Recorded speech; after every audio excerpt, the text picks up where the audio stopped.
in regard to the CLBS consolidations versus individual line items and the mention of the additional cost. And one of the things I guess I question is that the response time and the processing time is important, as well as businesses move off mainframe, which is kind of very rapid workhorse type scenario, and then once you go into cloud-based environments, you're calling upon different systems, just as we've seen with CARM. You're calling upon getting calculations and getting exchange rates and getting information.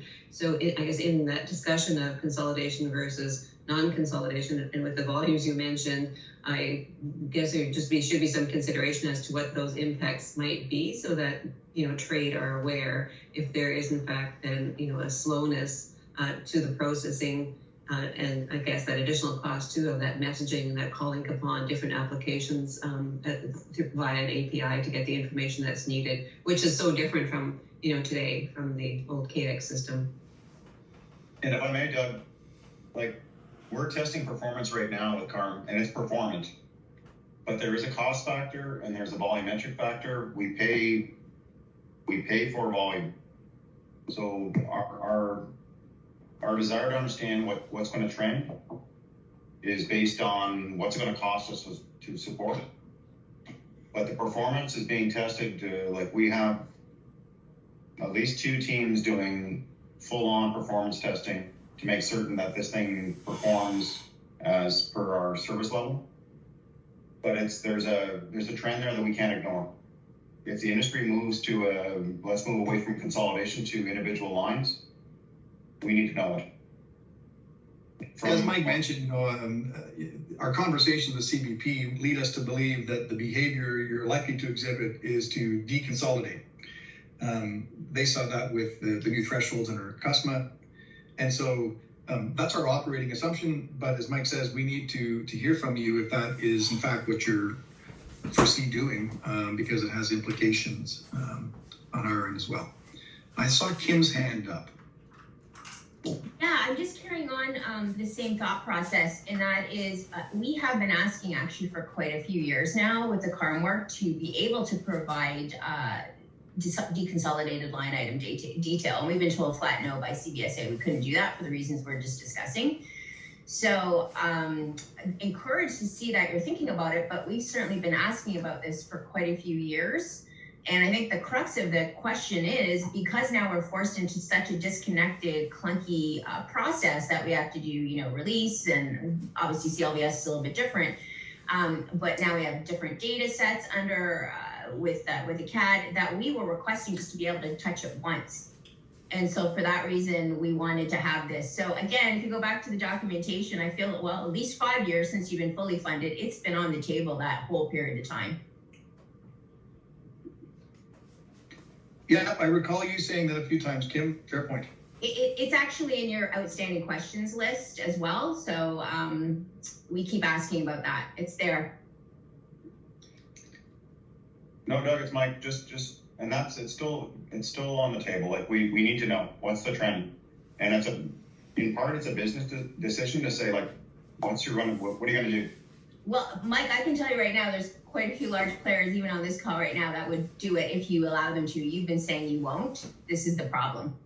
And then the other opportunity is that you picked AWS as your backbone. You should be able to manage the cost a little better than what I'm hearing suggested.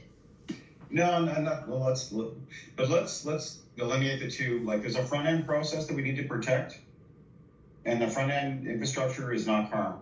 So from an accounting perspective, I think that's where my focus is will you consolidate or single line? On the front end, it's like a single line for sure. We've been asking for it for 5 years. Okay. Well, I think we've covered that territory, Mike. Let's move to thanks, Kim. Melanie. Bedard. Thank you. I just want to say, Mike, you're asking, what is going to trend or what is trade going to do? And we can certainly get some information from you. We haven't done that before because we weren't aware that it was going to be allowed in CARM. So if you're saying, I need to understand, are you saying, let's get that information, then we'll decide? Or we've decided we need that information to plan our next steps in terms of cost? And I would like you to clarify that for me. For me, it's trend. What is the trend going to be? So I think we need to follow up, like the folks that are in our deep cycle testing I'm talking to individually, and I'm asking about what's your trade pattern? Like, what are you doing? And we can have a working group. We can break it off into a different conversation, but we need to understand what's the trend. Okay, and that's 11 deep cycle testing, so we can definitely we can definitely expand that information trend with custom broker members as well. So that's interesting to hear, and we can certainly get more information for you. No, appreciate it. Thank you. You're welcome. Great, thanks. Still a bit of time if there's any questions or comments that anyone would like to offer on any of the short presentations we've had. Things you want to register with us? Doug and Mike, just again on this topic of the consolidation, non-consolidation, it's Renata. I guess the thought process that has to be considered as well by industry is the difference between the commercial and the casual. So, we certainly see on the commercial side that there is a desire to have that line item transactions, and on the discussions we've had with CARM, the casual importations will be cleared under the brokers or the courier's BN number. And I expect that there would be different processing requirements there that would possibly mitigate the volume, because when you talk about the 100 million shipments, a lot of those shipments are casual importations. I think it just requires more discussion that we just define those two different categories because they are handled differently.